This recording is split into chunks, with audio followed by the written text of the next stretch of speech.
তাকাও আমার দিকে, তাকাও, তাকাও আমার দিকে, এই যে তাকাও। যখন টেবিলে কেউ খাবে তখন তুমি টেবিলে যাবা না।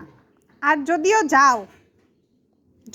যাও তাহলে চুপ করে বসে থাকবা, কাউকে বিরক্ত করবা না, ঠিক আছে? বুঝতে পারছো? এই যে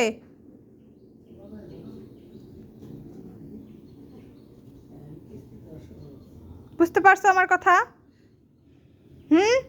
কানে গেছে?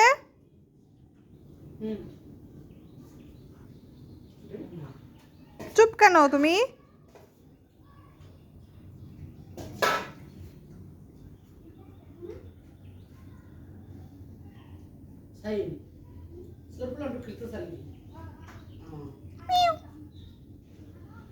নাকি